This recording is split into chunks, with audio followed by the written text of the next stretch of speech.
Just get centered. Take a couple deep breaths. In the Course there's a line that says, if you knew, and the word knew is very important, because that means there's an absence of doubt. If you knew who walked beside you at all times on this path that you have chosen, you could never experience fear or doubt again. So just give a sense of gratitude for being able to do this and having it come out and having the memory to remember things and the vocabulary to make them come out and the education to make it happen and so on. That in my training with the I Am discourses, one of the things that Saint Germain says is that it's only one person in a million, which means there's only 300 people in America, if those statistics are correct, actually go on their knees every day and give thanks for their I Am presence and stay in a state of gratitude for the God that they are. And very often we give gratitude for the nice things that happen and for the nice people that show up and for all the bounty that is our lives and so on. But to give thanks for your excitement, for who you are. So that's how I'm starting this morning, I guess. It's God, we're back in Greece. I mean, it's just so wonderful to be back in Greece. I was here in 1982 and ran that Greek marathon, and a marathon to Athens. And I remember my time, in contrast to the guy who's running for vice president of the United States. I don't know if you heard that story or not, but he said that he ran a marathon, and they asked him what time was Paul Ryan, what was his time. Now, I've run 7 marathons.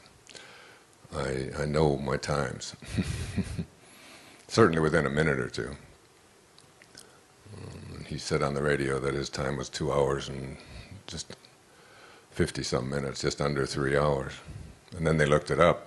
Problem with today is that everything that you ever say or do is Runner's World magazine has every marathon that has ever been run and the time and who ran it.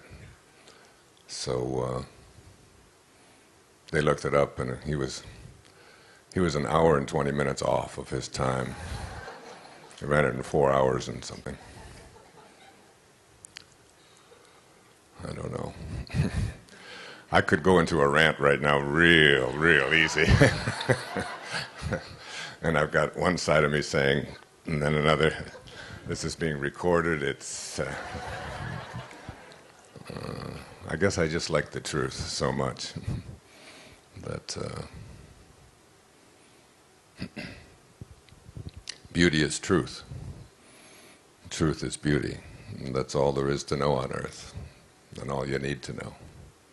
Ode on a Grecian urn. Okay, I won't go there.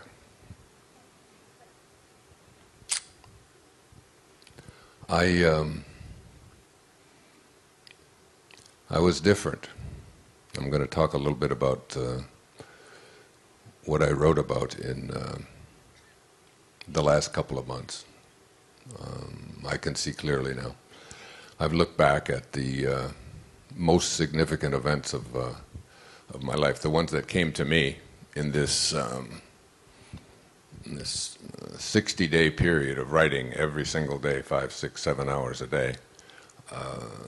Just being called to do it and couldn't take a day off under any conditions. Serena was there. There she is. And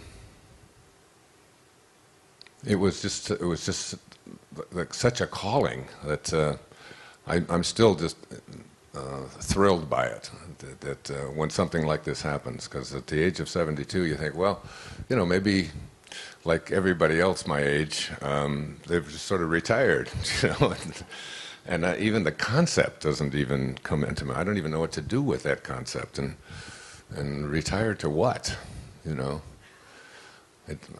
think about when Muktananda was passing, and all of his devotees were around his body, and he knew, and he had told them he was leaving, and they were begging him not to go. Please don't go, Swami. Please don't go, Master. And he said, don't be silly. Where would I go? Where is there to go? There's nowhere to go. I'm already here. And I think about that when I was doing the writing, but then there's the linear part of you that says, yeah, but you're 72, and it's the twilight of your life. And then you realize there is no twilight of your life. Your life is infinite, which I've been speaking about yesterday for a couple of hours. So to have that profound experience of just one day, just deciding that I was just going to start writing, and then 60 days later, 110,000 words have been written by hand. That's a lot of writing by hand. In fact, I even now when I pick up the pen, I can still feel and remember it, because there was just so much of it, and it was such an intense and wonderful experience. And I was wondering, why am I recalling these things that I'm recalling? Why aren't I recalling something else? What are the significant things that I'm recalling? So I didn't start with my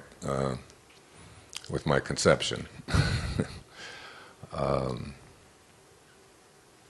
but I've thought about it based upon conversations I've had with my own mother about how I got into this world, and how desperately she did not want me to be into this world, and how she tried to make that not happen, and what a hardship, and so on, what that was. And I think about conversations I've had. I even had with Serena one time when she told me that, I said, if you don't like the way I'm parenting you, if you don't like the father I am, then you shouldn't have picked me. She said, you want to run that one by me one more time? I picked you, you're telling me I picked you to be my father? I said, yes. You picked Mom to be your mother. And if you don't like the way I'm doing this business of parenting, then you should be really looking at yourself and saying, why did I make a choice like this? She says, you're actually saying that people choose their own parents? I said, of course. We all, in the world of spirit, we make decisions about what we need to do in order to get here. She said, so I picked you? I said, yeah. She said, I must have been in a hurry. I said, well, when you're making decisions like that, you got to really be careful about it. So don't be blaming me. I'm just doing what I know how to do. And I think of, and I've told this story before, of a conversation I must have had myself with God when I came into this world, and that, and like, why would I even pick the father that I picked?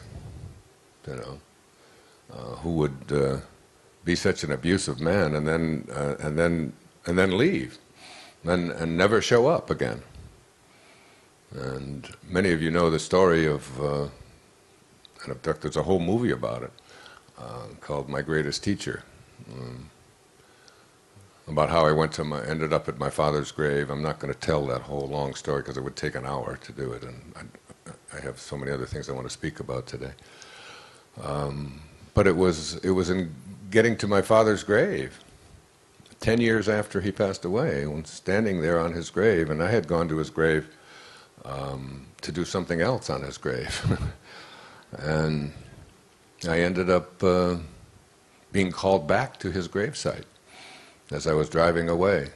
And I had never seen this man, and he had been dead 10 years before I got to his grave in Biloxi, Mississippi. And I stood there on his grave and sat there and sobbed and had this long conversation, went away, was pulled back, and everything changed. It was one of the signal experiences of my life. And I said to my father, Melvin Lyle Dyer, 1914 to 1964, died at the age of 49, cirrhosis of the liver. From this moment on, I send you love. And I walked away from his grave and I said, I forgive you. And up till that time I had just been so angry all the time, and bad dreams, and waking up in a sweat, and just fighting, and having these, just going on these long searches for him. It's a long story. I've written a whole book about it, if you want to look it up, My Greatest Teacher, and you can see the film. But getting there was, it changed everything in my life. I walked away from his grave on the 30th of August, 1974, at the age of 34. I was overweight. I was drinking. I was eating poorly. My writing was, I was stuck. I was writing textbooks. I'd written 3 textbooks, all of which had been well received, but I really wanted to write for the public, and I just couldn't get it, and I couldn't. And I walked away from his gravesite, and I went back to New York, where I was a professor, and it was the 30th of August, and it was 2 weeks. We had 17 days before the semester started, the fall semester where I was teaching, and I got on a plane and I flew down to Fort Lauderdale, Florida, checked into the Spindrift Motel on A1A between Oakland Park and Sunrise, and I sat down and wrote Your Erroneous Zones in 14 days, beginning to end, cover to cover, without hardly. The only notes I had were the lectures I had been giving for the previous 3 years on tape that I had recorded, and I went through them all and I just wrote it, and I quit drinking and I started running. I started exercising, and I changed everything around. I was in a terrible marriage. I got out of it. Ended up meeting the woman who was to be the mother of 7 of my children. Everything changed. Everything shifted. Today, Your Erroneous Zones is in 47 languages. Somewhere between 70 and 100 million copies of it in print, all over the world. The #1 book in the whole world for the entire decade of the 1970s, according to the New York Times. Everything changed. Forgiveness. And Mark Twain said, forgiveness is the fragrance that the violet sheds on the heel that has crushed it. Isn't that beautiful? Forgiveness is the fragrance that the violet sheds on the heel that has crushed it. That is, when you can send love where hatred seems to be, or where anger seems to be, or revenge has been called for. So if there's a lesson in that, for me, this was my greatest teacher. This was the person who really turned my entire life around. And who's to say that, when we talk infinity, remember I talked a lot about infinity yesterday. Infinity means no beginning, no end. As soon as you put a stop to it, it's no longer infinity, it becomes finite. The soul is infinite. You can't stop it any place. You can't put it into a box. You can't put a label on it. It just wants to expand. That's all it wants to do. So who's to say that my father didn't sign up before he got here in order to have 3 sons and have the youngest one experience what he experienced in order that you might have had some kind of a great awakening yourself. So many of you have, just from things that you've heard me say, or books that I've written, or so on. And And it's like, there's like an infinity to it all. And who am I to be judging any of this? The Course in Miracles says, in order to forgive, you must have blamed. And if you don't blame, then you don't have any forgiveness to do. It just all took place exactly the way it was supposed to take place.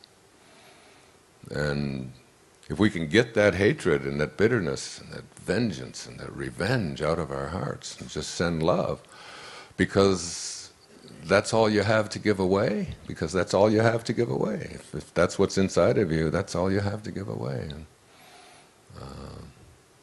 as I was telling that story to Ramdas at dinner one night in Maui, and he leaned over to me, and he speaks very softly and very, very slowly. And he said, I just don't think much about forgiveness. He said, I don't think that any of us have the right to be forgiving anyone else. And when you think about what the Course says about it, absolutely right. If you don't do any blaming, there's nothing to forgive. So anyway, I think about that, that whole experience, that an act of forgiveness, and I was drawn there by a series of spiritual events that took place in order for me to get there, that are just beyond anything that a linear mind can recognize and explain. How I got there. It's impossible, if we try to figure it out physically, how I might have showed up at my father's grave. And yet I did. And with God, all things are possible. Obviously, I had to make a U-turn in my life back in 1974. And do an about-face and get going in a different direction. Because my body was going to give out. I was overweight. I was eating just awful, greasy kinds of food, not exercising, and even a friend of mine, cardiologist, said, if you continue to conduct your life the way you're doing, eating greasy cheeseburgers and French fries, and I used to like them, the shiny buns that were better, the greasier they were. I know. This lady over here is wincing. But when they had the grease on them and it's all smooth on there, oh man, those were the best. And I'd usually top it off with a hot fudge sundae or something, and you can only do that so long. And I wouldn't have lived long enough to do any of the things that I had to do. I had to be turned around. It had to be turned around.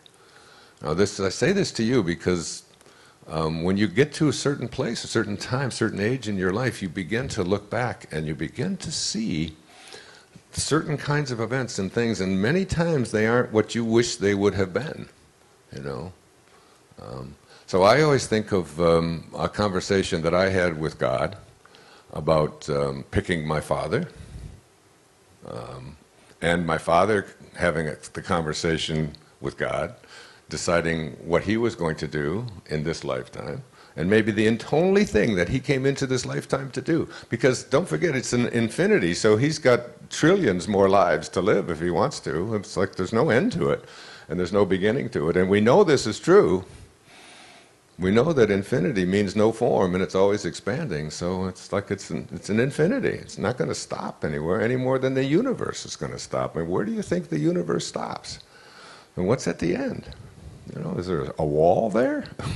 Like what's on the other side of the wall? And how did it get there? And who built it? What's it made out of? And will it wear out? And it's like that concept of infinity is just so tough for us to grasp and get a hold of in our linear, it started here and it ends here mentality.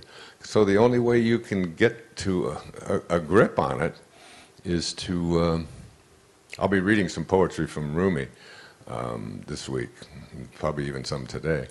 And I mean, he talks about the journey that we take from reason, or from seed to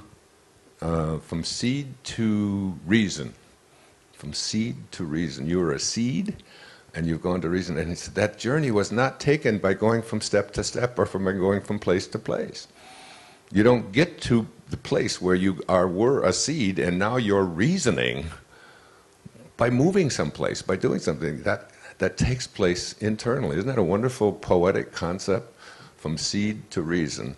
It doesn't happen from place to place, from time to time. I'll read that poem to you when we're in Ephesus. In fact, I read it to my daughter and her girlfriend in London the other day. They were getting ready to go out. I said, wait, before you go, this is your lesson for the day. Both of them, we're in London, we have to listen to this shit. So I read it to them. I said, now what does that mean? I don't know, we have to go. I said, no, what does it mean? Come on, let's talk about it. What is it? You were a seed and now you're a reasoning being. You didn't do it by going from step to step and place to place, from thing to thing. Anyway. So I think about having a conversation with God about what am I doing here? My Father's only purpose may have been to get here to get one person to understand forgiveness from a profound and deeply moving experience of that will alter his life, and in fact will possibly alter the entire consciousness of the planet and the universe. Possibly could do that, you know. Certainly, you can affect millions and millions and millions of people all over the globe. Just by coming in here and being an asshole for 49 years, you know.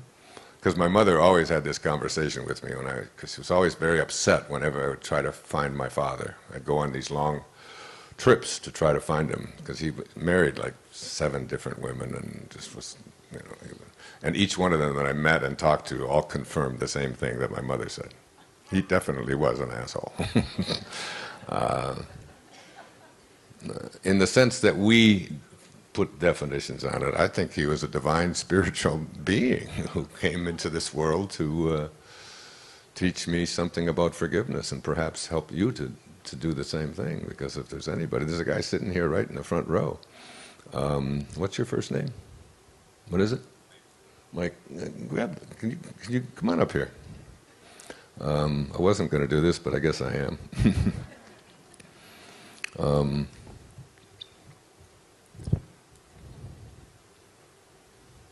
So my father making the decision that he made and my showing up at his grave, this gentleman that you're about to see, with the funny colored arms, Michael, hey Michael, thanks man. Just in 5 minutes, 3 minutes, just tell them what you told me. You gotta forgive me, my voice is a little on the sore side. I'm not going to forgive you for that. Beautiful. Anyway, after watching my greatest teacher, Dr. Dyer's story was such an influence to me that I got to see, I haven't seen my father in 32 years, and after hearing his story and the fact that your father had passed by the time you actually got to see him, encouraged me to Google him. And I had no idea how to contact him. So for 95 cents, I Googled his name, and it gave me his address, his email address, his phone number. So I sent him an email, and he responded. And within a week, I had recently quit my job because I just wanted to try something new in my life. All right. Yeah. That a little better? Yeah. All right, good deal. All right.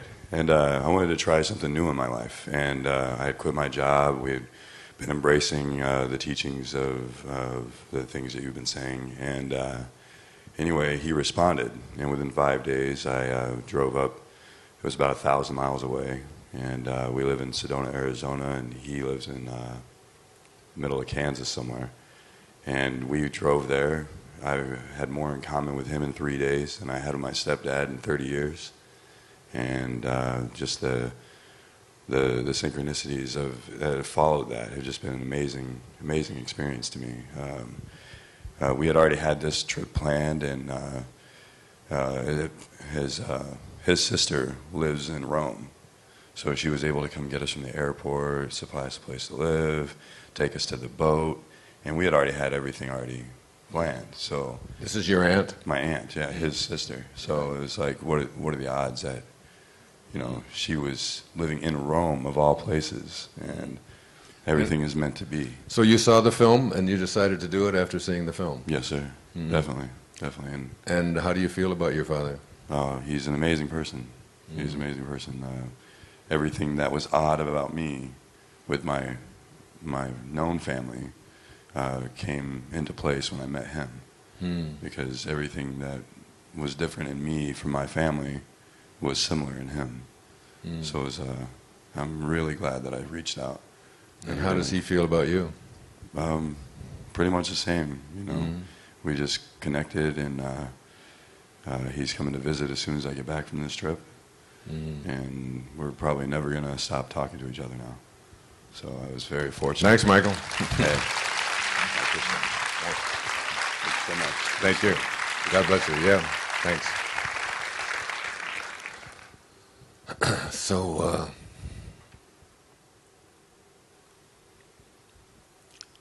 you know, in an infinite world, my father probably knew that. Who knows? I think about this because my mother, who just passed 2 months ago,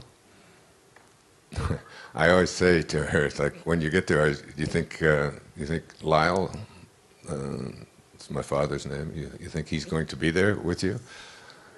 She said, well, if he is, I've got a surprise for him. And this was just a few days before she died, you know. My mother never swore, ever. I mean, it was really, really rare for her even to say hell. You know, she was such a very proper lady. But when I would talk to her about forgiveness and all of that, she would always say, you know, he left you, but I lived with that bastard. I know what he was like. And anyway, so I think about myself as having a conversation with my father, or with God, rather, before I'm to come into this world. And in this conversation with God, I say, I would like to come here into this physical domain. And God says, well, what would you like to do? Then I say, well, I would like to teach self-reliance. But I mean, he said, but for a whole lifetime? You want to spend an entire lifetime teaching self-reliance? And I said, yeah, that's really what I want to do. So God says, well, then we better get your little ass into an orphanage.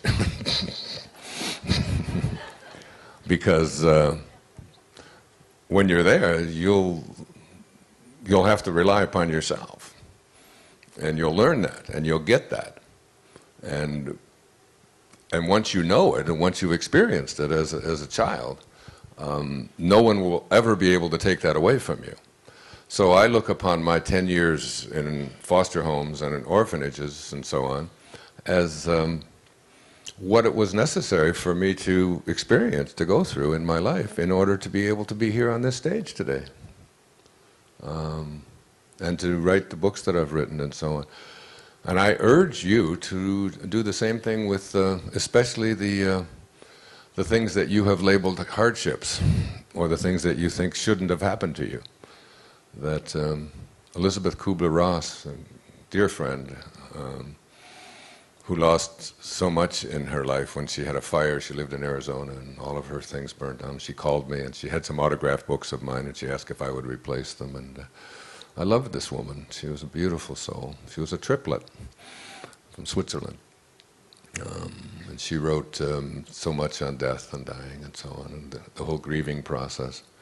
And I used to talk to her about that it's because one of the flaws of self-actualizing people, according to Maslow, is that they get over death almost as if it didn't happen. And I thought that would happen with my mother, but it isn't that I walk around with some deep sadness. I see you, because your mom, who was with us just a short time ago, has left as well. But it's not a sadness, it's just an exquisite kind of mysterious feeling, you know, that I can't put my finger on, but it's, you know, very, very quickly. But Elizabeth Kubler-Ross said, if you shield the mountain from the windstorms, you'll never see the beauty of the carvings. So the storms of our life, if we try to shield ourselves from the storms of our lives, we don't get to see the beauty of the carvings, of what those storms bring for us. And virtually every spiritual advance, not virtually, every spiritual advance that you make in your life, that I've made in my life, has been preceded by a fall of some kind or another. I always give the example of when I was in high school, I was on the track team, and I was the high jumper on the track team, among other things. And we used to, the bar would be set up here. Now, I don't really jump very high because I'm white. White men don't jump. You probably saw the film. And we used to jump against when the kids, the black kids from the other schools would come to ours. You know, they'd set the bar up here, and I'd look at that like I couldn't pole vault over that. You know, but anyway, I was able to jump a certain height. I don't want to give a Paul Ryan thing. I think I jumped 7'6", maybe 7'7", or maybe it was 5'1". It was in there somewhere. Stop me from going on this rant, okay?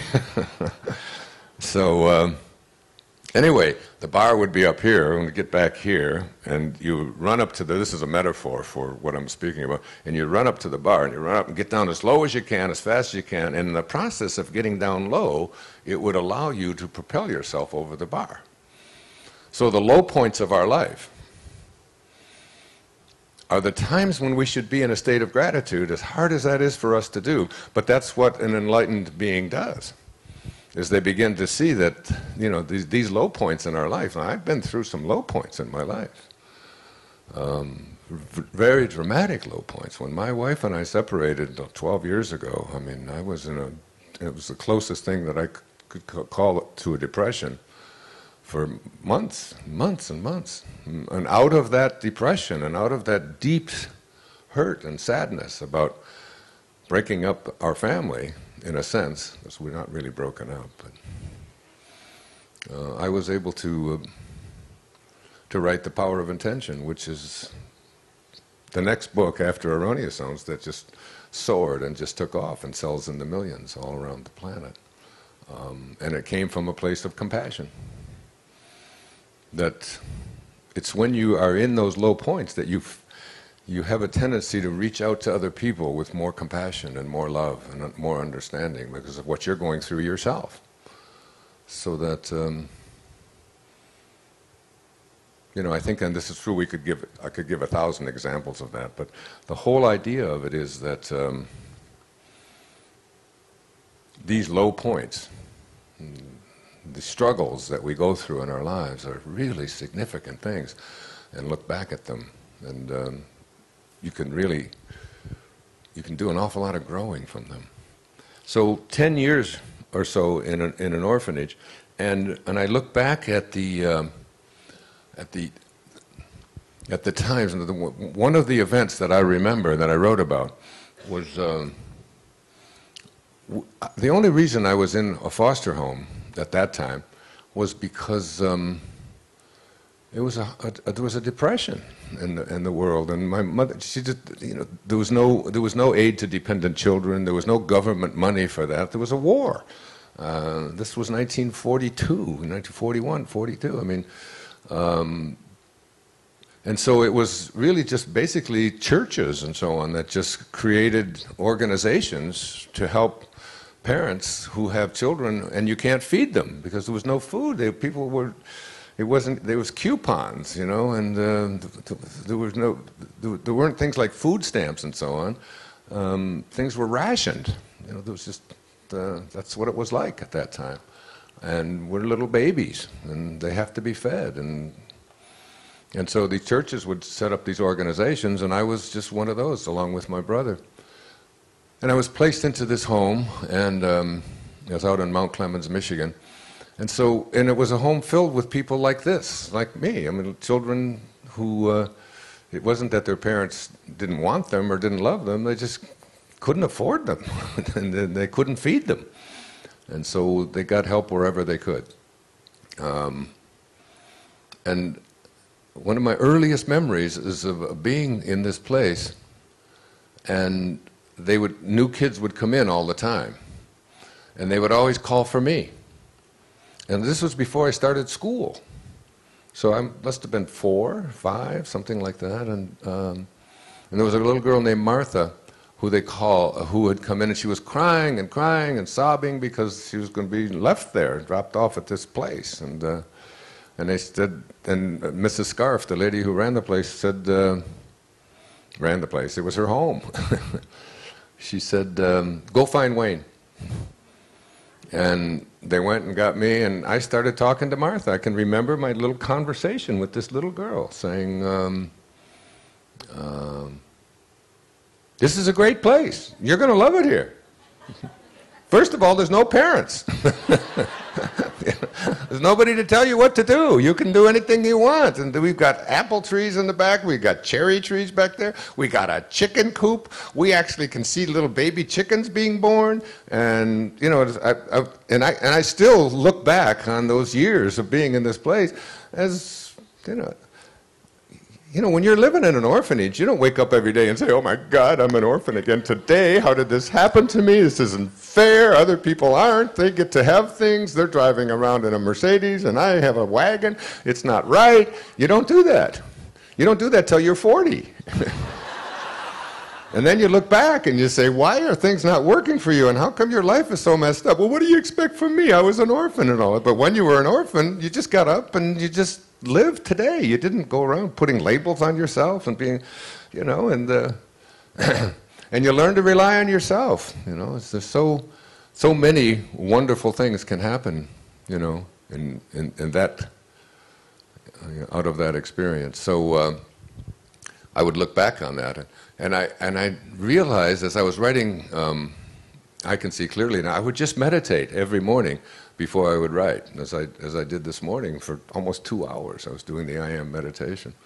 And as I was meditating, and when I would do this kind of a meditation, I would just,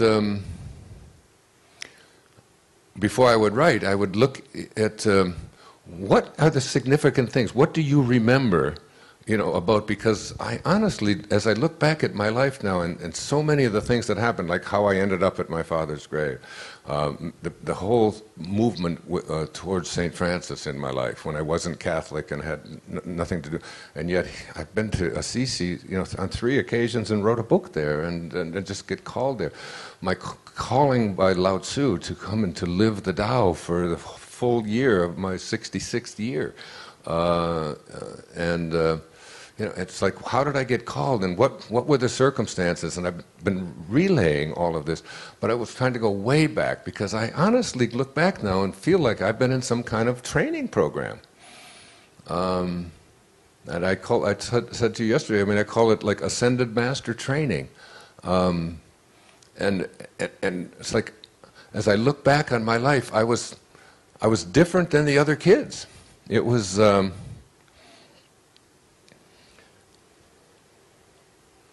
I was the only kid in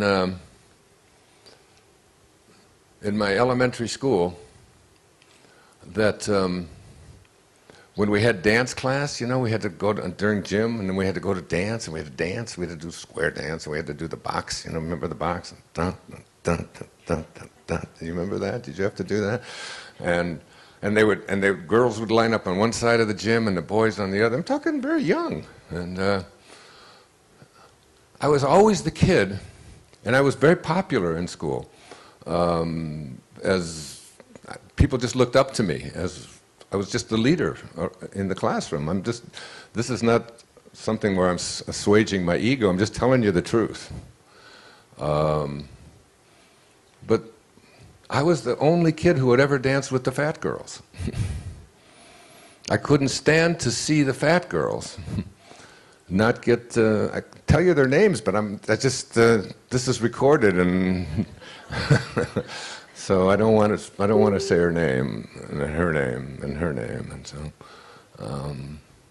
but I would always go pick them, and then everybody'd say, oh, Wayne's dancing with so-and-so, and it's like,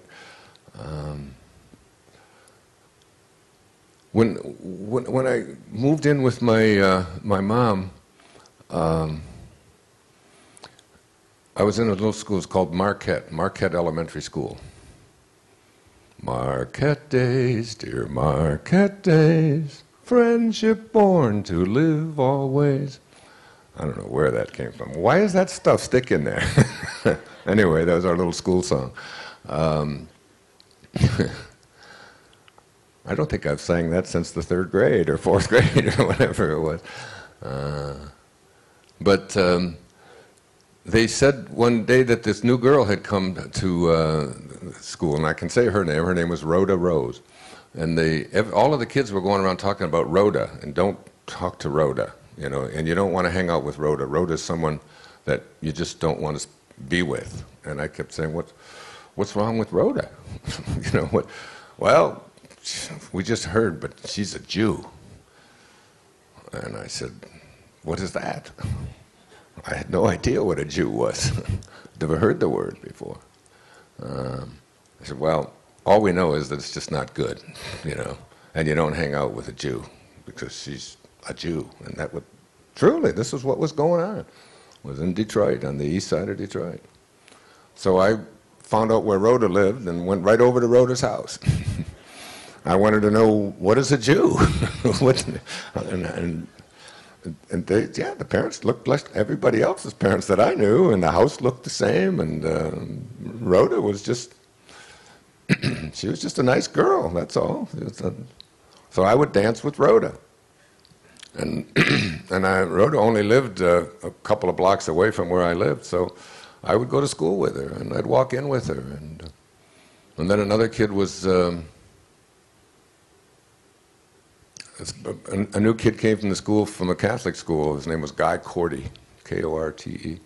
And no one would talk, nobody liked Guy because he was very loud, and he was,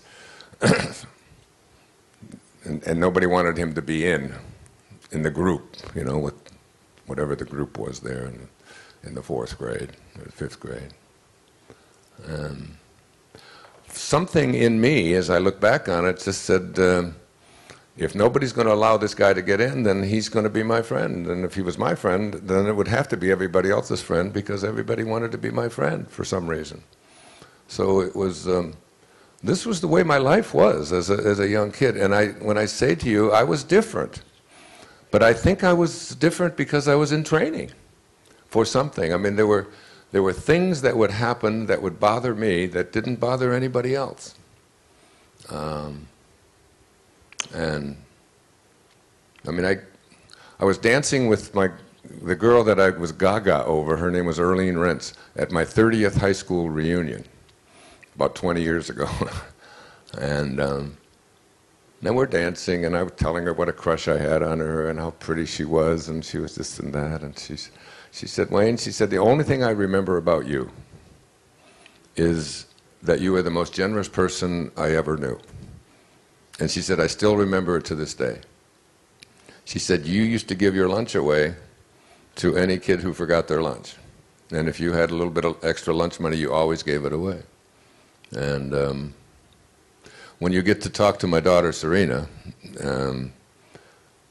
she'll tell you, and anyone in here who knows me, Elizabeth, and Reed, and Maya, and Nancy, that's just like whether it's a flaw or whatever it is, but that's just, I have always been somebody who gives it away, who is not attached to it, and wants somebody else to have it. This, I think, is a part of the training that I have been involved in my life, of not trying to tell you that I'm better than anybody else. It was, as I look back and see clearly now, it was how I was being groomed for the work that I do, and what I'm doing here today, and what I will continue to be doing as a young person. In the 4th grade at Arthur Elementary School, before I went to a lot of schools, to a different school every year. A lot of moving around. And in Arthur Elementary School, we had a teacher, her name was Mrs. Ingalls. And the school ended at 3:15 every day. And Mrs. Ingalls would read to us from 2:45 until 3:15 every day. But the only reason that she would read to us is if the class behaved itself during the day. So if people got noisy or gave her a hard time or rambunctious or whatever you do when you're in the 4th grade to make the teacher mad, she would just say, I won't read today. And she only read one book for the whole 4th grade. And the book was called The Secret Garden. And I loved this book so much. And what was being said in this book, that I became the enforcer in the classroom. It's true. I wouldn't let people talk. I'd make them raise their hand if they wanted to go to the bathroom. I wouldn't let them get out of line when we were going from one class to the other. I wouldn't let them go to the drinking fountain unless they got permission from Mrs. Engel. I mean, I was like her cop, you know, her little policeman in the room. And if anybody started to talk out of hand, I'd look at them and say, and they all thought that I was just like the teacher's pet and that I was just trying to kiss the teacher's butt and all of this kind of stuff and all this what they called brown-nosing at the time. I wasn't doing anything like that. I didn't care whether the teacher liked me or not. It was irrelevant to me. All I wanted to do was make sure I got to hear The Secret Garden. How many have read The Secret Garden? Yeah, or seen the movie? Yeah. I recommend it to you. Because it's the story of a little girl named Mary who is an orphan. And this was 4th grade was the first year I lived with my mother.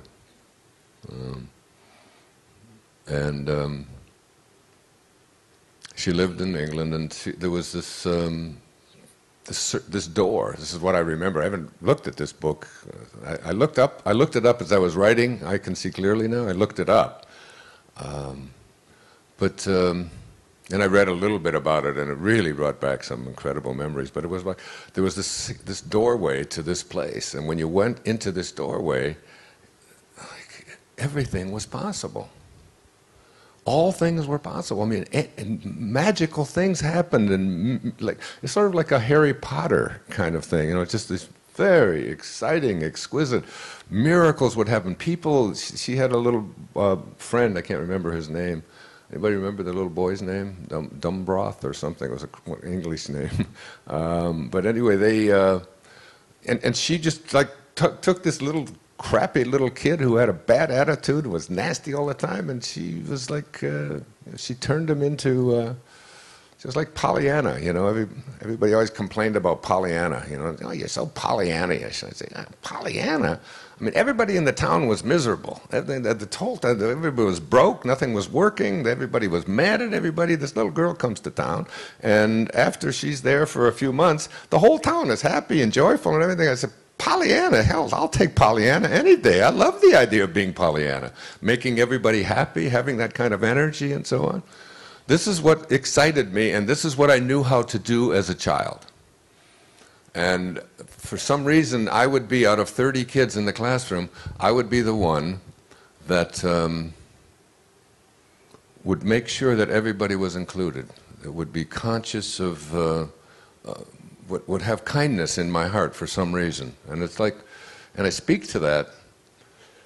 So then I moved in with, I had a stepfather. And my stepfather's name was Bill Drury.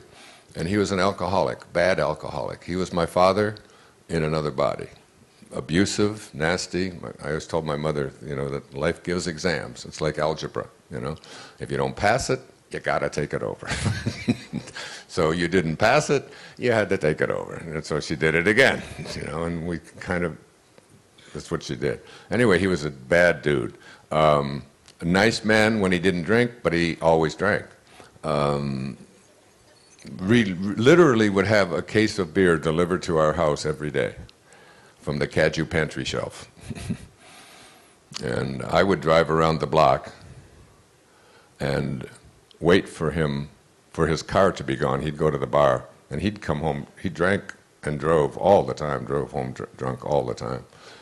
Had a 1952 Chevy. I can remember exactly what it looked like. And so I would just wait and wait, because I didn't want to go in the house, because if I went in the house, I'd have to take his grief, and his grief could sometimes be pretty bad, be physical and so on. So I lived with an alcoholic for about 5 years. And my decision in living with an alcoholic was to not drink. So I took a vow to drink till I was in my 20s, till I was 21, and I didn't at all as a teenager. I was the designated driver all through high school. Myself, I was just appointed one. And then, but the thing about my stepfather, he was Catholic, and he had gone to the University of Detroit, very big on Catholicism and so on. And he had there was a show on television, and I'm going to see who's old in this room. We had an Admiral TV, black and white, with a screen about this big. And there was a show. There was a very famous comedian. His name was Uncle Milty, Milton Berle, and it was like the biggest show on television. Every Tuesday night, he was Mr. Tuesday Night. How many remember Mr. Tuesday Night? Come on, all you old folks, get your hands up there, okay? So now, I don't know if any of you remember, there was a show that played opposite Milton Berle show. Because Milton Berle show was like the #1 rated show in the entire country every year. But there was a show that played opposite. And I never watched the Milton Berle show. I watched the show that played opposite it. Anybody know? Fulton, Bishop, Sheen. Fulton, Bishop, Sheen. Or Bishop Fulton Sheen, rather. Bishop Fulton Sheen. And the show was called, anybody? That's right, who said that? All the way in the back, all right. Life is Worth Living. That was the name of the show. I went crazy for Life is Worth Living. All of my friends, they would all watch Uncle Milty, all of the crazy things that they would do on the Milton Berle show. And I remember, because Bishop was a Catholic bishop, and my stepfather was Catholic, and he would turn this thing on once in a while. Then I just got hooked on it. And I really wanted to watch it, because every week it was a show about life being worth living. And this was 1952. I was 12 years old. And this is what I would watch. I would make sure that I was home every night. And believe it or not, I would take notes on this show about life is worth living. And that show received an Emmy, the very first Emmy. And Milton Berle show didn't get it. And anybody remember Milton Berle's comments when he was told that Bishop Sheen got an Emmy for his show and he didn't? He said he had better writers, Matthew, Mark, Luke, and John. That was Milton Berle's response. So I would watch these shows, and I'm just giving a few of these examples. I can see clearly now, it takes me right up to, there's about 60 of these kinds of events. But one that I distinctly remember is the Tonight Show started at that time as well. 1953, 12 years old, 13 years old. And the host of the Tonight Show was Steve Allen.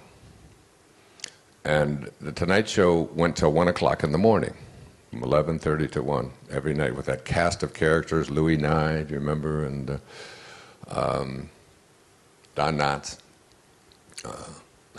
Some of you look at me like, who is he? What is he talking about? Now, I used to watch that show night after night after night after night.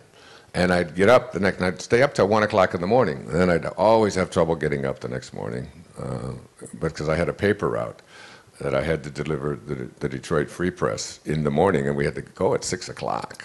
So I had to deliver papers from 6 to 7, and then get to school by 8 o'clock. That was my routine as a young kid. We all had paper routes. I had 2 paper routes I had the Detroit News in the afternoon and the the Detroit Free Press in the morning.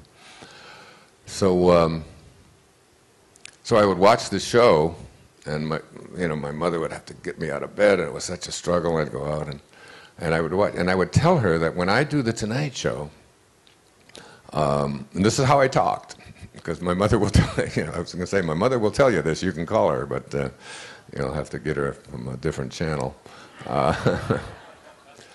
And I would say to her, when I do the Tonight Show myself, I wouldn't say it that way, and I would talk differently about this. And I used to always talk about doing the Tonight Show, that when I do it, and I would literally, this is when I talk about this training that I'm in, and I just wonder if any of you react to this or whatever, is that I have this sort of, this knowing within me, even as a young boy, that if I put my mind on something, I could just make it happen in my mind. And if I knew if I could make it happen in my mind, I could make it happen in reality. And I was doing that kind of stuff all the time. I can remember being in classroom and my 8th grade teacher, Mrs. Florence Feuer, saying, and I'd be just looking out the window, and I'd just be in one of those places where I could just let my imagination just run wild.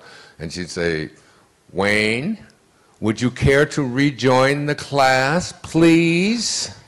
And I would say, "No." "Do I have to?" "Because I already know what you're talking about. We don't need to do long division 14 times in a row to get it. I got it. I can do that." And all of that stuff was just so simple. Mathematics and spelling words. I won the spelling bee every year in my class. So all of that stuff was just so simple. It's like if you know how to divide a fraction, you don't have to do it 50 times to prove that you know it, and that's what they would have us doing. So I would just leave. So I would say that this kind of thing about, and my mother would say, "Oh, you're such a dreamer. You just always think that you can do anything." And it's like, you're not going to be on the Tonight Show. You don't do the Tonight Show. You're a little boy, and blah, blah, blah. And so fast forward like 25 years to, 1976 from 1952. That's what, 24 years, 25 years. And I get called to do the Tonight Show. And I'm going to be on with Johnny Carson. Actually, the first time I was on with Shecky Green.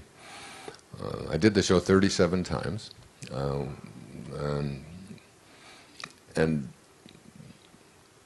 And so I got called out there, and I was all excited. I could do 2 hours on that, and I got to stop this because I've got to get to the rest of what I want to talk about. But the Shecky Green, I get there to the show. I have my own dressing room. I mean, it's just so exciting. I'm going to be on the Tonight Show, and Orson Welles is a guest on the show, and Robert Blake, guy who got accused of killing his wife, and the first guest on the Tonight Show, on my very first appearance on the Tonight Show, is Steve Allen. And I walked by and said hello to him. And I just froze for a moment. I froze in time because I had already seen myself doing the Tonight Show when I was 12 years old with Steve Allen. And there I was with Steve Allen. And there are so many stories like that in my life. And there are stories like that in your life as well.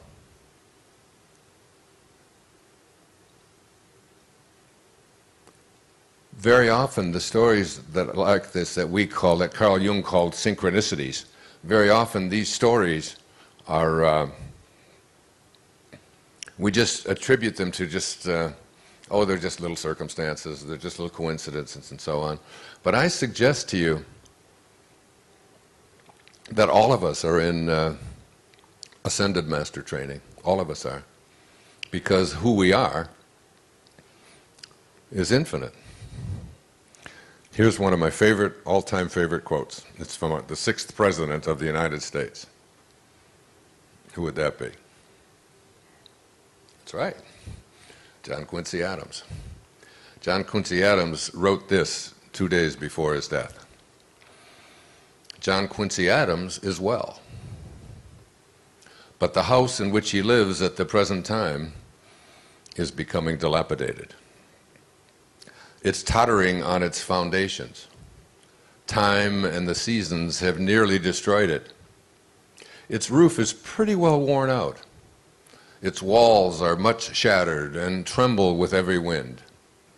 I think John Quincy Adams will have to move out of it soon.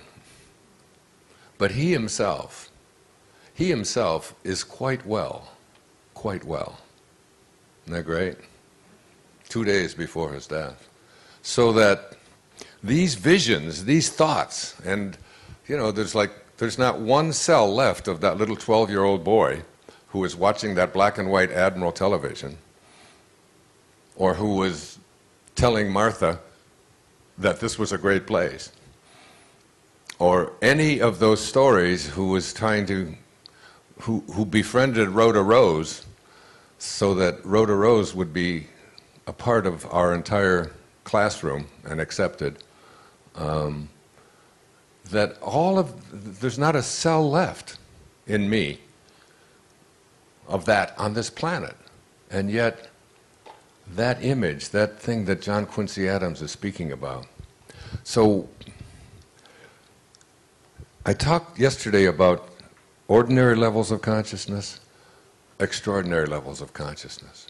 In order to get to this place, what we have to do is understand that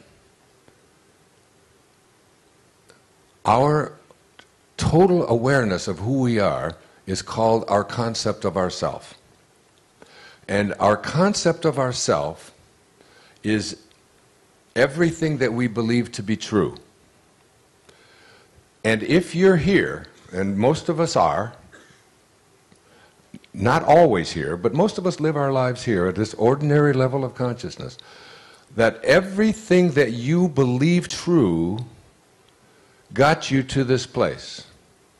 And if you want to get to this place, this extraordinary level of consciousness, you have to do something that Saint Germain says only a handful of people are capable of doing. You must be willing to change your concept of yourself. You must be willing to change what you believe to be true.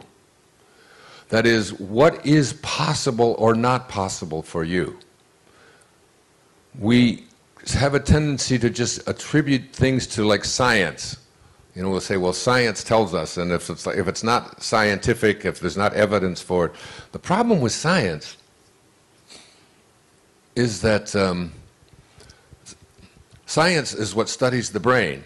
You know, what is the brain capable of? What is your brain capable of? The only problem is that they use a brain, their brain, to decide what a brain is capable of.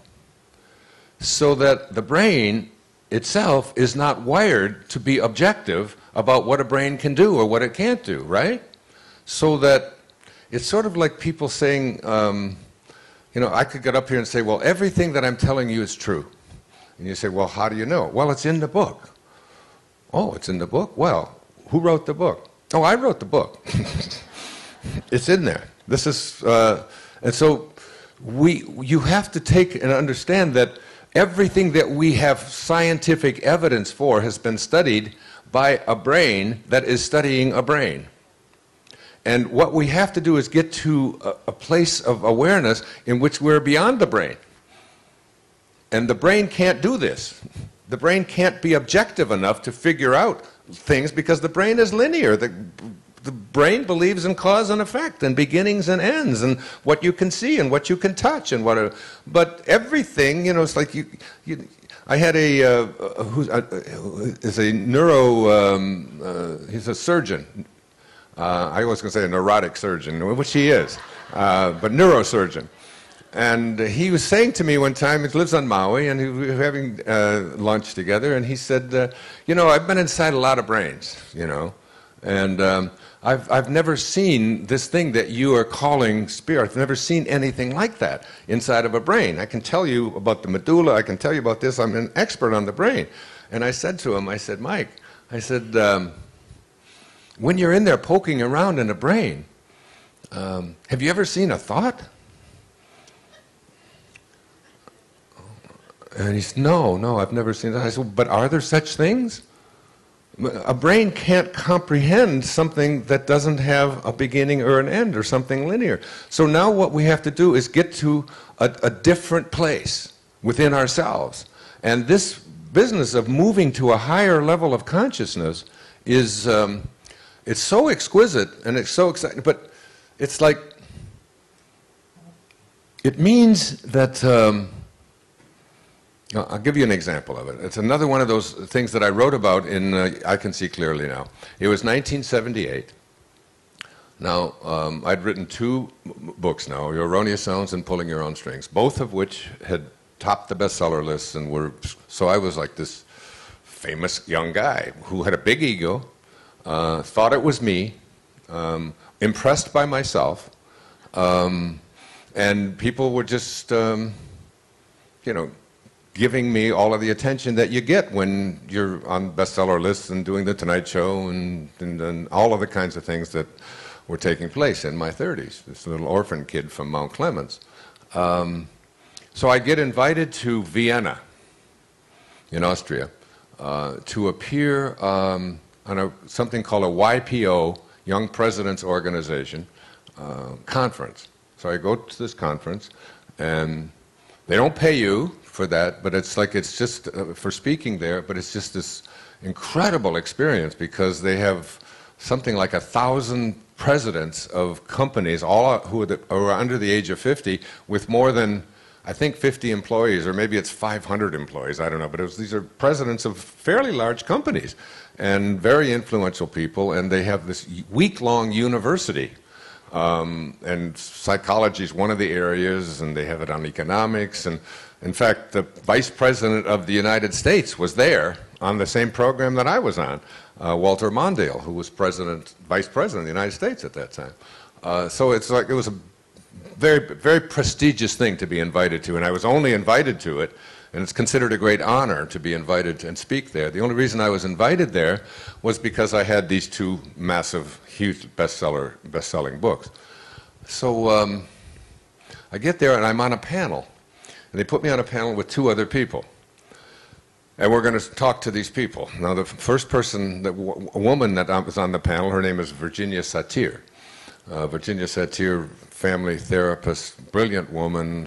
I just loved her. She was, I just didn't feel like I belonged in the same room with her. She was so bright and so on.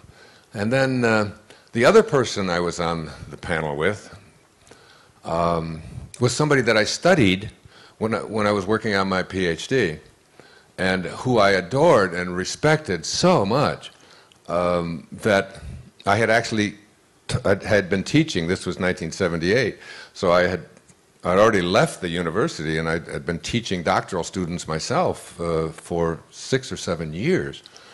And I require his book to be read by virtually all of my classes, and I'd studied it in my own doctoral studies. He had written something called logotherapy, which is the study of meaning in our lives.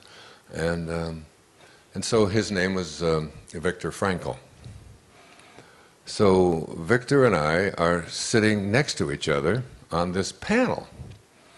And I'm just in awe, blown away, and feeling like I'm way out of my element here. What am I doing here with this man? If you don't know who Viktor Frankl was, look it up. He wrote a book called Man's Search for Meaning. In 1939, he was he was a psychiatrist and living in Berlin, and he was very prominent, and he was Jewish, and he was taken from his home and put into Auschwitz in Poland, and then moved to Dachau, where I went to visit because of the influence that he had had on my life. When I went there in 1974, I walked the streets of Dachau, poked around in those ovens, and just found myself like I had... It was as if I had been there myself. I mean, this was taking place in my own lifetime. I couldn't imagine that these kinds of atrocities were taking place. And anyway, that's the long story. I could go way off on that as well. And I write about all of that, my experience with Anne Frank in Amsterdam and being in her home and feeling the energy and actually just having to actually walk out of her room in the attic where she was hiding because the energy was so hard that I absolutely could not breathe. I just thought that my lungs were going to collapse. It was and the same thing was true at Auschwitz, and the same thing was true in Dachau, especially in Dachau. And I wrote about that as well, what those experiences have meant to me. And it takes me back to the Road of Rose back in the early 1950s, which was only 7 years after the end of World War II. So I don't know, there must have been something in it. So there I am anyway. I'm talking to this audience, and Viktor Frankl is addressing the audience. And then after I addressed the audience, he addressed Virginia Satir. We had a conversation. People asked us questions. And then Victor and I had lunch afterwards at my request, and spoke with a very heavy accent. And he survived 5 years in a concentration camp. Lost everyone else in his family except one sister who had gone to Australia. Lost his whole family, parents, wife, all of it. And he said something to me that I've never forgotten. He said, when we are faced with situations in our life over which we have no control, we are ultimately challenged to change ourselves. And if we cannot change ourselves, and what we have come to believe is true, we will not survive. And in Man's Search for Meaning, which is required reading, if you're watching this on video, if you're listening today, you really should read Man's Search for Meaning. It really talks about how people were able to survive by just having meaning in their lives. And I mean, it touched me. He touched me so profoundly. He was witty and brilliant and fun and nice, but above all of that, he was immensely kind, immensely kind. And he said, the people who just couldn't find meaning, he said, we were given given a bowl of dirty soup, dirty water, just dirty water, and a floating fish head in a bowl of dirty water. And he said, that was our meal for the day. And I was challenged to find beauty in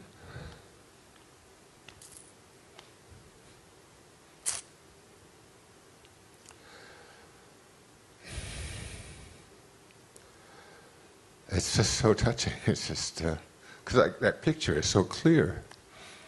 To be able to find beauty in that experience, and he wrote it down. And when Immaculée Ilibagiza came on my PBS show, who wrote the book Left to Tell, who was a part of the Rwandan Holocaust, where they killed 1 million people in 1994, and she survived, and it's another book. And she asked me, I wrote the foreword to it, and I found her and asked Hay House to publish her book, and it's just one of the most beautiful books you'll ever read in your life. And she asked me for a title, and the title I gave her for her book came from Viktor Frankl, because he had said, I was left to tell. I was left to tell. I survived because I had to know. He had to smuggle out his notes on what he was experiencing in the death camps. He had to smuggle them out on tissue paper and things in order for it to survive. So our need to have meaning in our lives comes from the necessity that we have within us to reach an exalted level of consciousness. We have to be able to change our concept of ourself. And changing your concept of yourself will be the biggest challenge you've ever had in your life, because you have to change things that you have been told are true, and they're not. We have all been led to believe a lie. when we see with, not through the eye. We've been led to believe a lie. We've been led to believe that who we are is incapable of fulfilling a destiny, a dharma, and doing things that we thought were absolutely impossible. I have a quote here, I think. In order to reach the truth, this is from a French philosopher named René Descartes, who you had quite a bit to say about, didn't you? In your book. Aren't you the lady who gave me the book? Who's the lady? Oh, there you are. Oh my God, you look like sisters. René Descartes. I read your book last night, much of it. Brilliant. Beautifully done. Very well written. What's it called? The Light? Who Needs Light? You might want to get to know this lady. What is your name? Catherine May. Just brilliant. I know. It was a channeled book. Did you write the poetry? Beautiful. In order to reach the truth, it is necessary at some point in one's life to rid oneself of all of the opinions one has received and to rebuild one's entire system of knowledge from the very foundations. René Descartes. So, I'm asking you to think about doing that. And I'm going to quickly go through, because I've got something else I want to do here this morning. This, the biggest lie that you've been given, that you have been raised on, weaned on, that you've raised your children on, that your parents were raised on.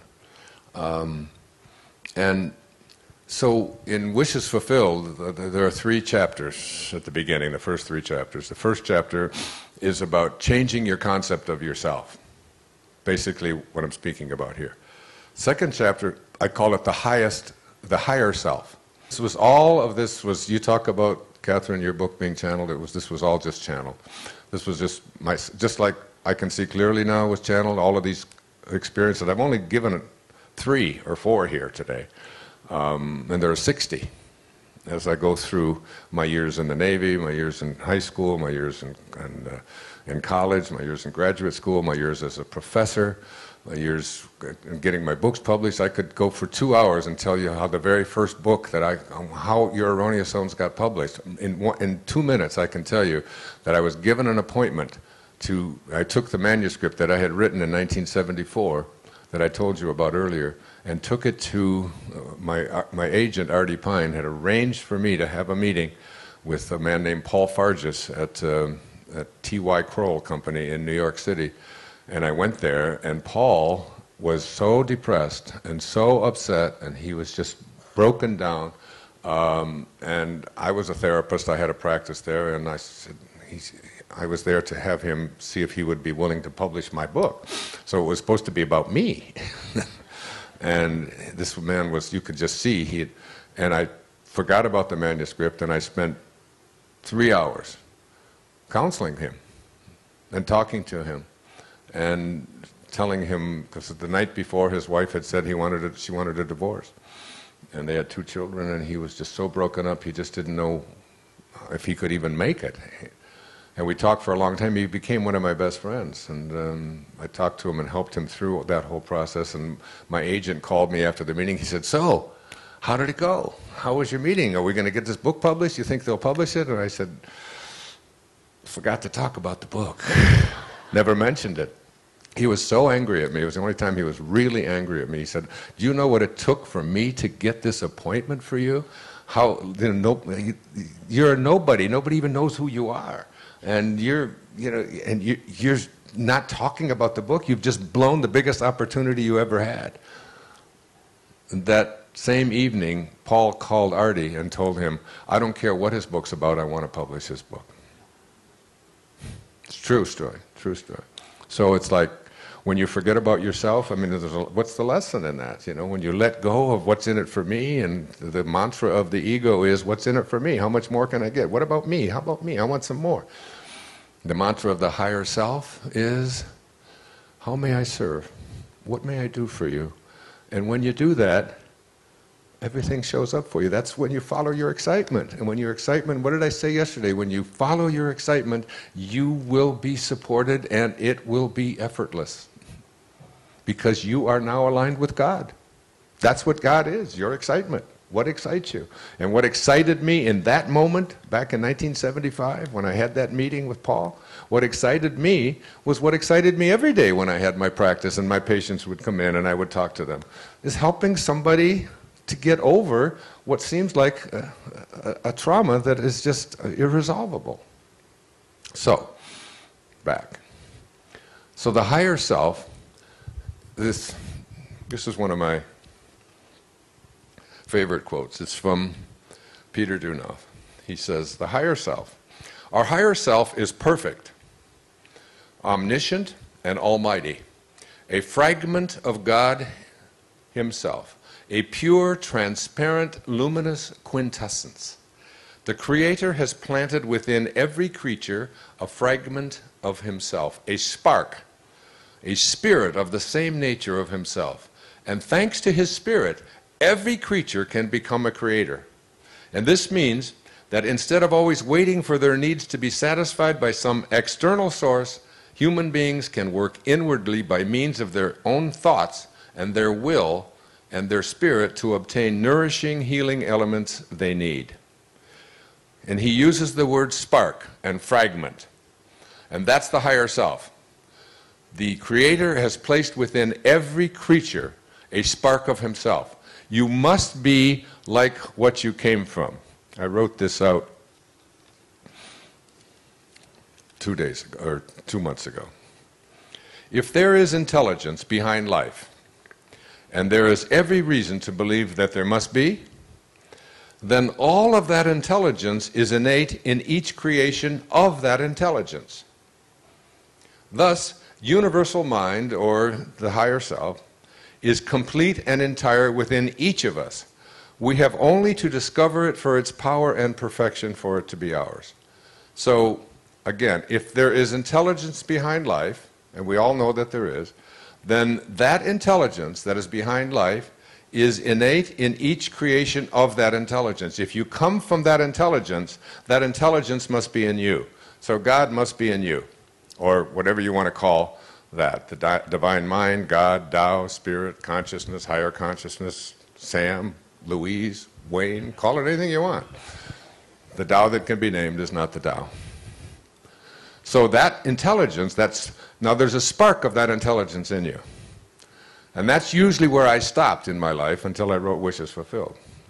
But the third chapter of Wishes Fulfilled is called The Highest Self.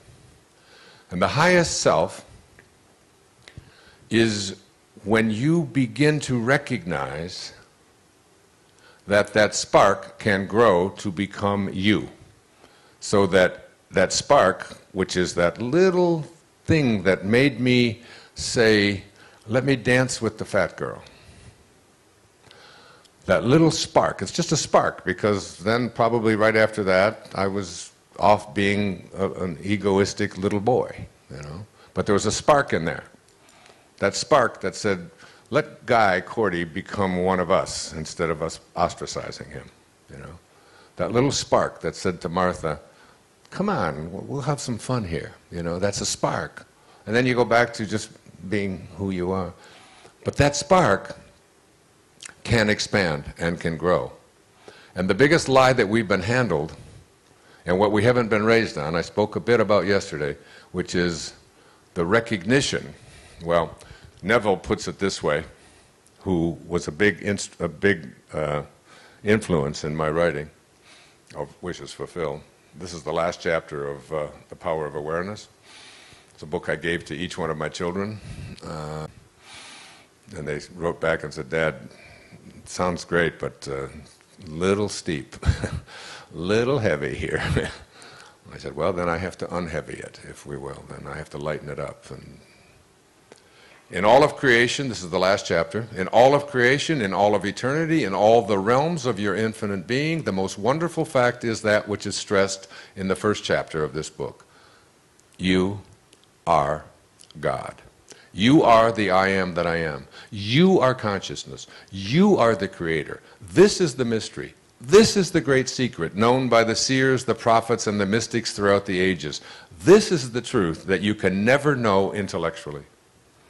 This is the truth, that you are God. And we haven't been trained to believe that, and I don't know why.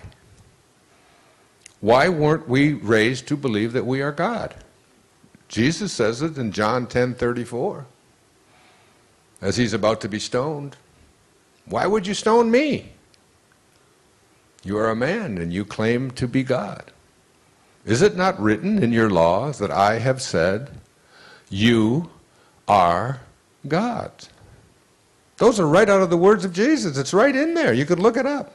St. Paul in Philippians, have in you the same mind as Christ Jesus, who being in the form of God, did not consider it robbery to be equal with God.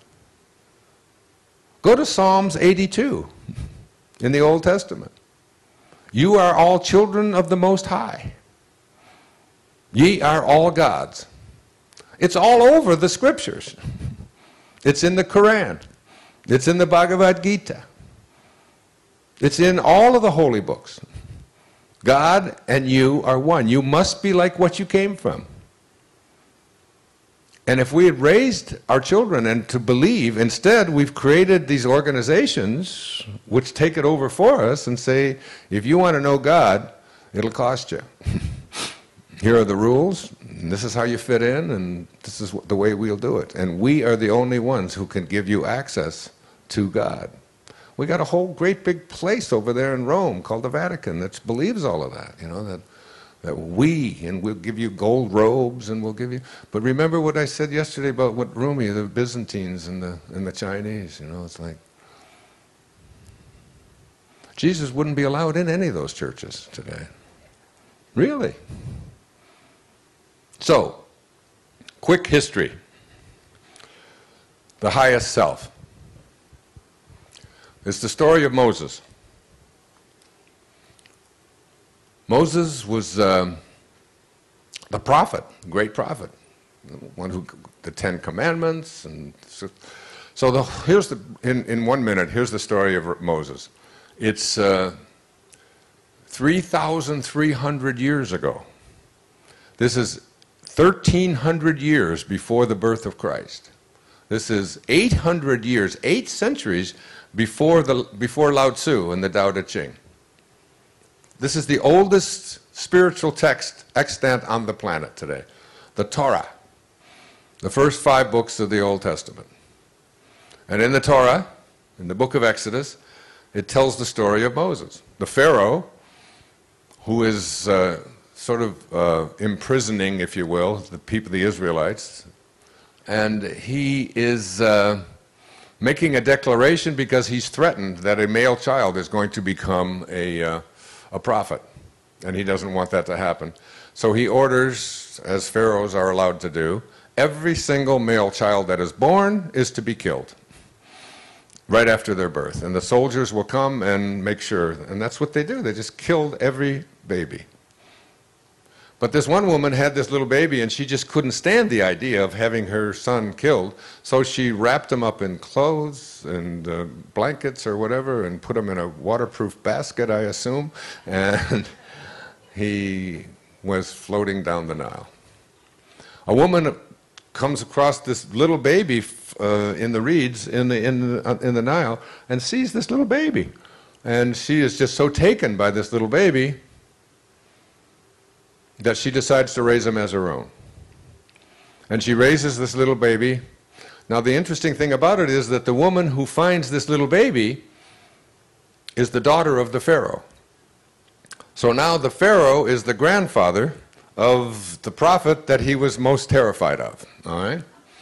And this is how legend tells us. Whether this is true or not, you'll have to decide for yourself. But it's a pretty good story. And so Moses is raised as the Pharaoh's grandson, and he's long about the age of 17 or 18. He gets into a big squabble with one of the soldiers, one of the sentries, and he kills him because he is persecuting one of the Israelites, and for some reason he's protecting, doesn't like the way they're treating these slaves. So Moses realizes that after he kills this soldier, that he's going to be killed himself. Even if he's the Pharaoh's son, that is a major crime. You don't do that. So he takes off and escapes. And he runs and escapes across the Sinai Peninsula. And there he meets a woman named Zipporah, and he marries her, and they have their children, and he's a shepherd, and this is 40 years go by. And he's out on the Sinai, and he's walking out there one day, and all of a sudden he comes across a bush. And this bush is burning, but it's not being consumed. It just keeps burning and burning and burning. And out of this burning bush, he hears a voice. And it's the voice of God. And God speaks to Moses. And this is what he says. I don't want to get this one wrong.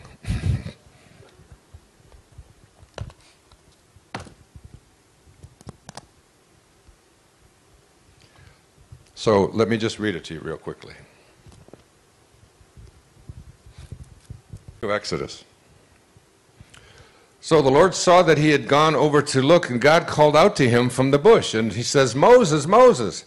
And Moses says, Here I am. First words Moses speaks to God. Do not come closer, he says. Take your sandals off your feet, for the place where you are standing is holy ground. Then he continues and says, I am God. I am the God of your father, the God of Abraham, the God of Isaac, and so on. And he gives him instructions. And he says, you are to go to the Pharaoh and you are to free your people. Moses says to God, wait a minute. Who am I that I should go to the Pharaoh and that I should bring the Israelites out of Egypt? Who am I to do this? And he answers, well, I will certainly be there with you. And this will be the sign to you that I have sent you. When you bring the people out of Egypt, you will all worship God at this mountain. Elizabeth Barrett Browning, the great English poet, wrote a little poem, a little four-line poem about that meeting. She said, earth's crammed with heaven, and every burning bush afire with God. And those who truly know take off their sandals, while the rest sit round it and pick blackberries. Just thought I'd throw that in. So Moses says to God, wait a minute. Didn't say that. But I think he did. He said, quote, if I go to the Israelites and say to them, the God of your fathers has sent me to you, and they ask me, what is his name? What should I tell them? And God replies to Moses, I am that I am. This is what you are to say to the people of Israel. I am has sent me to you. This is my name forever. This is how I am to be remembered in every generation. I am that I am. Okay, so what's the name of God? I am. That. I am that. I am that. I am that. I am that. I am that. I am. Okay? The reason I bring that up, oh my gosh, you've got it, it's right there too, it's right on your breast. I am. Every single time you use the name I am, you are using the name of God. So that when you say, in the book of Joel it says, let the weak man say, I am strong. Jesus speaks and says, before the God of your fathers was, I am, in the book of John. I am the way. God is the way. I am the resurrection. Nowhere does he say, I am the crucifixion. Even though most of Christianity focuses on that, on the suffering. But instead, Jesus said, I am the resurrection. When we went to Lourdes and we saw St. Bernadette, it's a wonderful experience there in Lourdes back in the 1850s. And she was speaking, she saw 18 apparitions, and it was the Blessed Mother, and the priest the priest kept saying, ask her what's her name, ask her what's her name. So finally, and the only time the apparition spoke and said her name, she said, I am what? I am the Immaculate Conception. And the priest said, wait a minute, that's an event. She can't be an event. They forgot that Jesus said, I am the resurrection. That's an event. Because God is the resurrection. God is the Immaculate Conception. That's what she said. And every time you use the name I am, you are using the name of God. And the question is, how do you use the name of God? God didn't say when Moses said, what is your name again? He didn't say, my name is, I hope things work out for you. He said, my name is I am that. So you have a name called I am. And you've got to be able to place into your imagination an I am as if it already were a present fact. He calls those things which do not yet exist as though they did. I am well. Never will you ever want to use the words, I am depressed. I am sad. I am poor. I am helpless. I am incurable. Because you're using the name of God in vain. In the I am discourses, Saint Germain says it this way. I am is the full activity of God. Having placed before you so often the truth of God in action, I wish you to understand its first expression in individualization. The first expression of every individual everywhere in the universe, that's you, either in spoken word, silent thought, or feeling, is I am, recognizing its own conquering divinity. The student, endeavoring to understand and apply these mighty yet simple laws, must stand guard more strictly over his thoughts and expressions, in word or otherwise. For every time you say, I am not, I cannot, I have not, you are, whether knowingly or unknowingly, throttling that great I am presence within you. That's blasphemy. Why weren't you raised to believe that you are God? And that as God, you can manifest and attract and heal and create anything that you want. Healing is not done by somebody healing somebody else. Healing takes place when divine energy interjects with another divine energy, and there is no possibility of illness. This is I am. And these are the words you want to be really careful about. Because the last 5 chapters, which I don't have time to go into today, I may do a little bit tomorrow, but so many other things to cover, really deal with the foundations for a wish is fulfilled. We'll talk about it when we do the meditation. Being able to place into your imagination, I am, as if it already were a present fact. He calls those things which do not yet exist as though they did. It's right out of the scriptures. Now, I want to read one thing to you, and it's because we're coming up to, we'll be in Turkey the day after tomorrow, and then we'll be in Ephesus, and we'll be next door to Konya where Rumi lived. Rumi wrote about Moses, and I got up this morning at 4:30 and I was awakened and I thought, I'd like to read something from Rumi to them. What should it be? I just don't know. And it was 4:30 this morning. I got up, opened it up, and there it was. Would you like to hear it? Yeah. It's a good thing, because you're going to...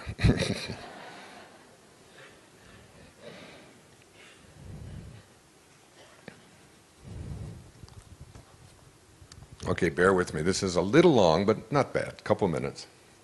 It's called Moses and the Shepherd by Rumi. Moses heard a shepherd on the road praying, God, where are you? I want to help you to fix your shoes and comb your hair. I want to wash your clothes and pick the lice off. I want to bring you milk to kiss your little hands and feet when it's time for you to go to bed. I want to sweep your room and keep it neat. God, my sheep and goats are yours. All I can say, remembering you, is Ah, Moses could stand it no longer. Who are you talking to? The one who made us and made the earth and made the sky. Don't talk about shoes and socks with God. And what's this with your little hands and feet? Such blasphemous familiarity. Sounds like you're chatting with your uncles.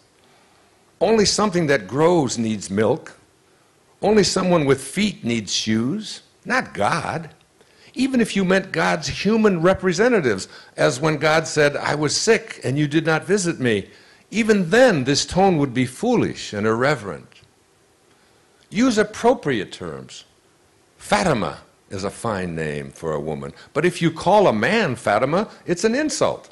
Body and birth language are right for us on this side of the river, but not for addressing the origin, not for Allah. Gets better. The shepherd repented and tore his clothes and sighed and wandered out into the desert. A sudden revelation came then to Moses. God's voice. You have separated me from one of my own. Did you come as a prophet to unite or to sever? I have given each being a separate and unique way of seeing and knowing and saying that knowledge. What seems wrong to you is right for him. What is poison to one is honey to someone else. Purity and impurity, sloth and diligence in worship, these mean nothing to me. I am apart from all that. Ways of worshiping are not to be ranked as better or worse than one another. Hindus do Hindu things. The Dravidian Muslims in India do what they do. It's all praise, and it's all right. It's not me that's glorified in acts of worship. It's the worshipers. I don't hear the words they say. I look inside at the humility. Broken open lowliness is the reality, not the language. Forget phraseology. I want burning. Burning, be friends. Be friends with your burning. Burn up your thinking and your forms of expression. Moses, those who pay attention to ways of behaving and speaking are one sort. Lovers who burn are another. Don't impose a property tax on a burned out village. Don't scold the lover. The wrong way he talks is better than 100 right ways of others. Inside the Kaaba, it doesn't matter what directions you point your prayer rug. The ocean diver doesn't need snowshoes. The love religion has no code or doctrine, only God. So the ruby has nothing engraved on it.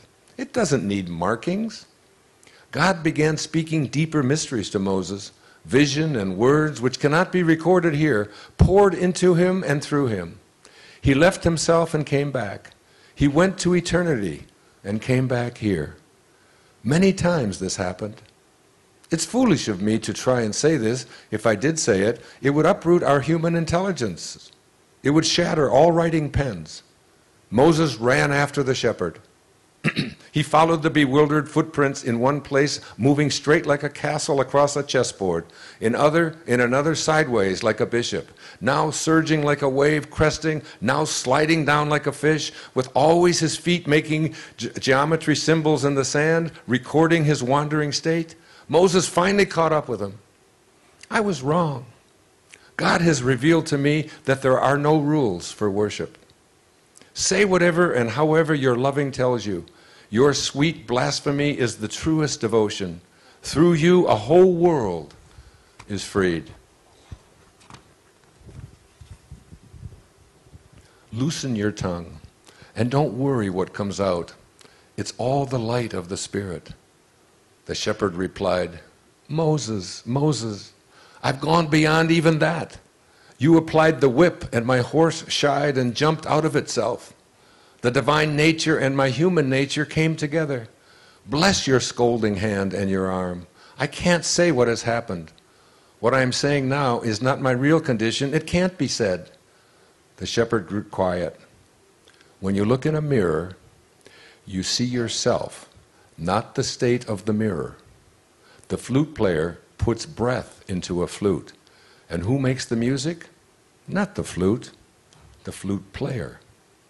Whenever you speak praise or thanksgiving to God, it's always like this dear shepherd's simplicity. When you eventually see through the veils to how things really are, you will keep saying again and again and again and again, this is certainly not like we thought it was. Isn't that beautiful? Touches me so. There's a woman in the room who I'd like to have come up on the stage. Where are you, dear? This beautiful soul.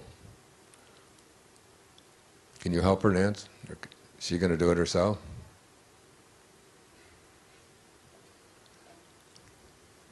Was on a cruise with me in the South Pacific early in this year in January.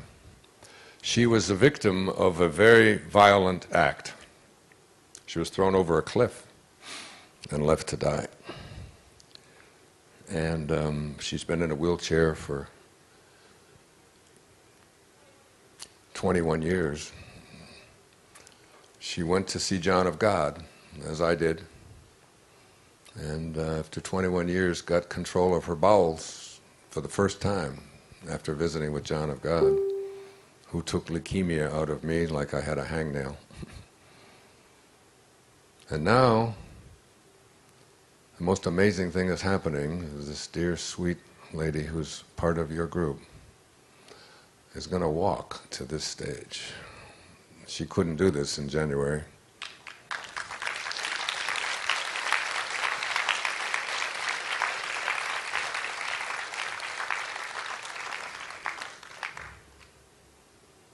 Dana.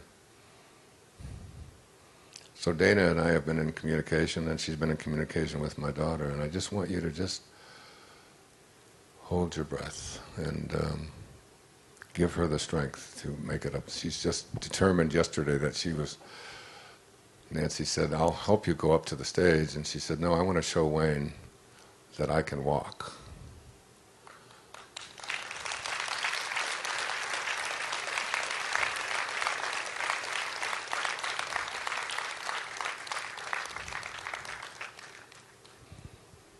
This is a miracle, what's happening in this moment. I thought she was going to take a few steps. She's walking the whole way.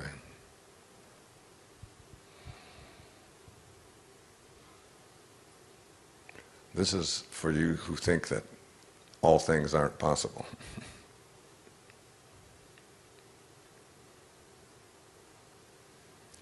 She's got my hat on that she stole from me yesterday.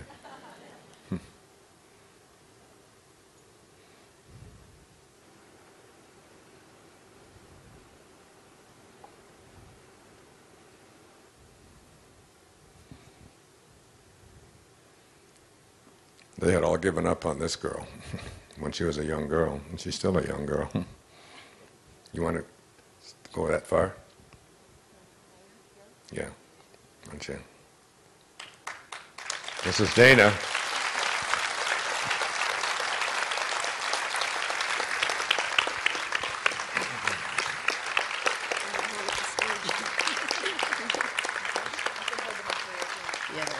Dana, take the mic. Now you tell this group of people what's been going on in you for the last few months and what brought you to this, my sweetheart.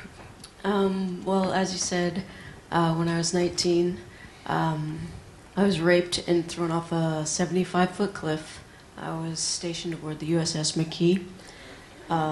Actually, the first job that I had to do on board was tie up the USS Ranger. Is that right? Yeah. Wow. And 21 years later, after they told me I would never even breathe on my own, I'm now walking. Determination, belief, faith, stem cells. And John of God has brought me to this point, and at age 25, I read the book Manifest Your Destiny by Dr. Dyer, which kept me from suicide and helped me get through a divorce and keep pushing forward and believe. And for the very first 10 years, I was paralyzed from chest down. I had 0 hand function. Now, as you can see,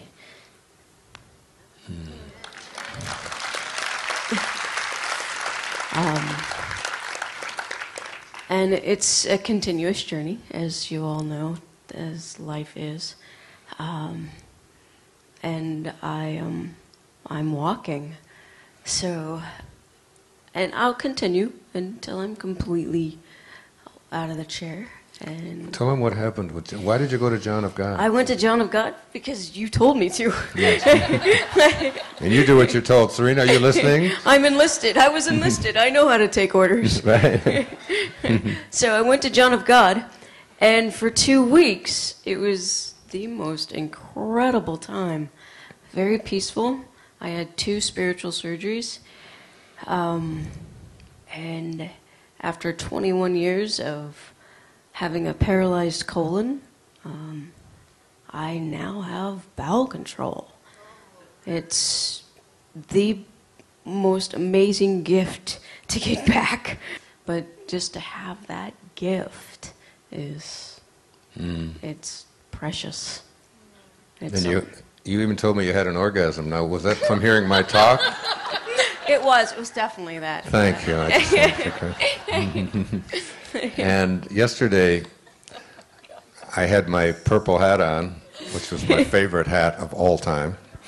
And she looked at it and she said, that hat would look better on me than on you. And the ego part of me for 1 minute said, that's my hat. And then it took over and I realized that giving it to her, giving her something that I prized was... And then she turned around and took off of her neck. Take this off.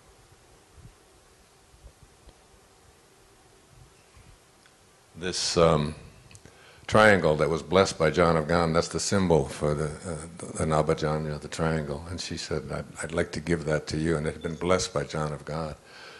And I wore it all day till today. And now I realize it has nothing to do with the object. Remember what I said yesterday about the miser and his gold? It's the outpouring of love. And that's what you gave to me. And I'd like to give this now back to you as my outpouring of love back to you. I want you to wear this around I'm not your giving head. you your hat back. Yeah, I know. She's still a bitch. It doesn't make any difference. I have one of these blessed by John of God, and I want you to wear this. Well, as you know, it says faith, love, and charity on it in Portuguese. Yes. So thank you. You honor us by being here, and it's so good to see you. You look so beautiful. I love you so much. Thank you. I love you. Thank you. God bless you.